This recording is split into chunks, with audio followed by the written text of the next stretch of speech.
ngurusin orang yang agak schizofrenia. Kebetulan ada teman saya,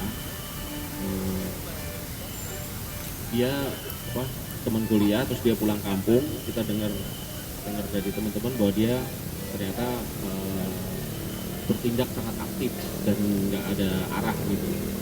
Kita teman-teman akhirnya kumpul, kita biayain dia karena di kampung nggak ada psikolog, nggak ada apa gitu. Kita bawa dia ke sini. Saya nggak tahu metodenya apa, tapi yang jelas berapa kali datang gitu, terus keluarganya sampai bilang udah mak nggak usah lagi gitu. Mungkin dia lihat nggak ada perkembangan yang berarti gitu. Terus saya pikir wah kenapa keluarganya nggak mau gitu, tapi ya udah itu maunya keluarga, akhirnya dikembalikan lagi ke kampung gitu. Tapi 10 tahun kemudian saya dengar dia sudah normal. Saya juga bingung gitu, kenapa kok kita yang berusaha mendatangkan dia ke sini, kasih psikolog apa, kasih pengobatan apa, kok kesannya nggak berhasil. Tapi begitu ditinggal dengan keluarganya 10 tahun kemudian dia sudah bekerja, sudah normal. Saya sampai kaget gitu ngelihat, kamu serius udah sembuh? Aku bilang iya saya udah sembuh, saya udah kerja pegawai negeri katanya. Bagus gitu kan, pegawai negeri cukup susah kan untuk masuknya gitu. Makanya apa penyakit-penyakit seperti itu ada yang bisa sembuh kalau tanpa dilakukan pengobatan atau apa, itu saya nggak tahu apakah ada yang begitu atau apa, tergantung tingkatannya, mungkin bisa dijelaskan. Ya, satu saya nggak tahu kasusnya persisnya bagaimana ya, tapi mungkin misalnya kayak kalau kita ke dukun sebenarnya banyak sekali penderita misalnya depresi itu bisa pulih semaksimal mungkin, kecuali depresinya depresi klinis gitu. Jadi udah organ otaknya udah mengalami gangguan. Jadi dia kalau kita tidak bilang misalnya sembuh total atau sampai sembuh total itu bukan begitu istilahnya. Tapi kalau untuk gangguan skizofrenia atau bipolar atau misalnya kayak depresi mayor gitu, itu lebih kepada pulih gitu. Pulih. Jadi not curable but manageable. Nah, ketika kita bilang manageable sama dengan orang yang hipertensi, diabetes, tetap minum obat dan level maintenance obatnya udah kecil sekali, itu dia bisa berfungsi dengan baik. Dari cara ngomongnya sih dia masih kelihatan gitu, kayak apa namanya agak kacau gitu.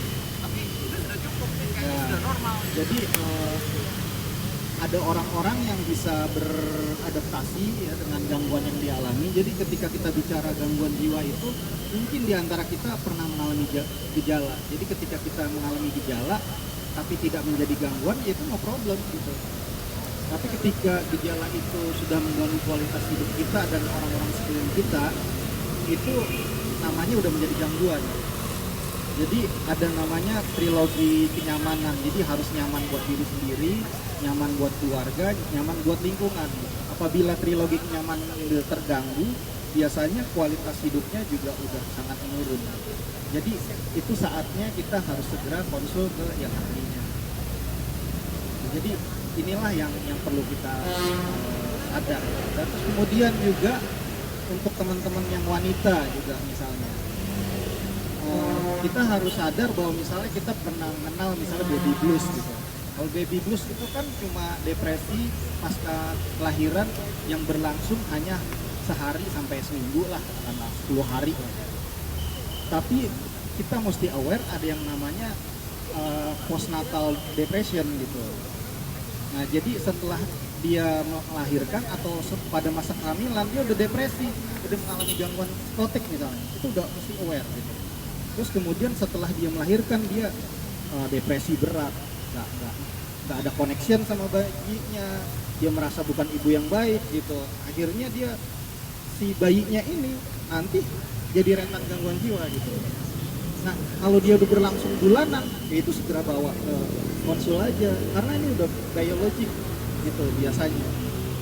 Jadi teman-teman yang wanita harus lebih aware tentang itu.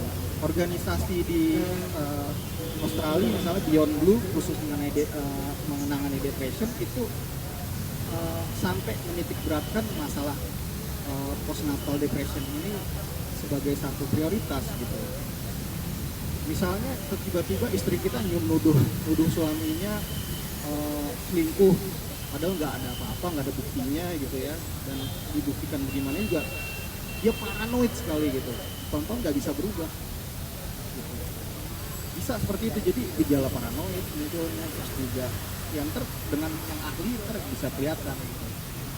Jadi awareness untuk perempuan harus lebih lagi gitu, karena dia kan waktu melahirkan keseimbangan kimiawi tubuhnya tiba-tiba berubah gitu secara drastis. Nah itu yang perlu kita ketahui gitu, kaum wanita. Jadi ketika kita mengalami gejala-gejala seperti itu, jangan kita jauhi, karena saat itu walaupun dia lagi nyebelin banget gitu, ya dia sedang butuh dukungan. Salah satunya contohnya kalau artis kan si Brooke Shields, dia sampai mau menabrakkan mobilnya ke dinding gitu, dengan bayi di dalam mobilnya. Nah, ketika dia habis melahirkan, dia mengalami depresi, dia nggak mau ngurus bayinya kan. Bayi itu pada waktu kecil itu, pada waktu proses developmental, dia butuh afirmasi bahwa dia aman gitu, dengan pelukan, dengan sentuhan dan lain-lain. Kalau dia nggak dapat sentuhan yang memadai, nggak ada connection sama ibunya, ya dia gedenya jadi orang yang insecure. Nah ketika gedenya udah insecure seperti itu, mau diisi dengan cara apapun nggak bisa. Jadi sulitnya seperti itu. Dan kemungkinan juga kalau dia ibunya sampai postnatal atau postpartum depression itu, kemungkinan ya dia mungkin ada biologically risk gitu.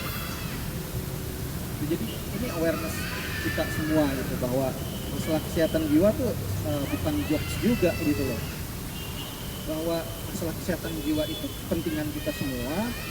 Ketika ada orang yang mengalami, sebaiknya tidak dijauhi, tetapi juga kalau misalnya kita nggak tahu caranya, ya setidaknya kita tidak menghina atau merendahkan dia lah, karena itu di luar kontrol dia. Dan it happens to everybody, apalagi negara kita kan rawan bencana ya. Jadi banyak sekali masalah post traumatic stress disorder yang akhirnya mengalami gangguan jiwa berat. Jadi please jangan dengan kesadaran kesehatan jiwa ini, marilah kita jadi orang yang tidak menghakimi orang gitu. Jadi setiap orang yang kita temui itu dalam perjuangan hidup yang lebih berat dari kita. Ini pesan dari kami. Karena terus terang aja, kalau untuk skizofrenia adalah salah satu gangguan jiwa yang terberat gitu, dan stigmanya paling berat di skizofrenia. Jadi apa yang kita bangun sekarang ini adalah berusaha mengubah pandangan yang negatif seperti itu. Ya, saya dulu terus terang, saya cerita di mana-mana juga, saya dulu suka ketawa juga kalau ada orang gila gitu. Tapi ketika saya aktif dan membantu teman-teman, saya berkunjung ke rumahnya, saya dengar cerita teman-teman, ada yang misalnya bapaknya pada waktu dia naik angkot, bapaknya naik angkot juga. Jadi supir sama penumpangnya itu tetangga agak jauh lah, beda RT gitu. Ternyata ngomongin bapaknya. Nah, si anaknya itu di pojok duduknya gitu. Jadi wah tuh inilah ini gitu. Terus akhirnya pas turun, bapaknya bilang, "Ayo Dok, kita turun" gitu. Kaget dia, bagaimana perasaan anaknya ketika orang tuanya sepanjang jalan diolok-olok seperti itu. Itu kan satu perasaan yang sangat mengubah hidup dia gitu. Dia pernah ngeliat juga bapaknya dia dalam kondisi bingung, ditanyain togel, dijadiin ketawaan oleh tetangganya gitu. Ini satu pengalaman yang luar biasa gitu kita. Terus kemudian juga saya sebagai caregiver, saya mengalami turbulence kurang lebih 10 tahun. Kakak saya setiap hari ngamuk gitu. Jadi setiap saya pulang, ngajakin ngomong, gak berhenti sampai pagi gitu kalau kita layani. Dan lama-lama meninggi, ngamuk. Nah, bagaimana rasanya kita tidak tidur dan dalam kondisi yang sangat menegangkan gitu sepanjang hari bertahun-tahun. Nah, jadi sama sekali bukan sesuatu yang patut ditertawakan dan jadi joke gitu. Justru dengan kita melihat seperti ini, harusnya hati kita menjadi jauh lebih lembut dan sangat mengapresiasi gitu. Jadi betul empati yang penting banget. Ya mungkin itu Mas yang terima kasih sekali. Mudah-mudahan ini juga jelaskan pemahaman teman-teman bagaimana menghadapi atau kalau bertemu dengan ini. Minimal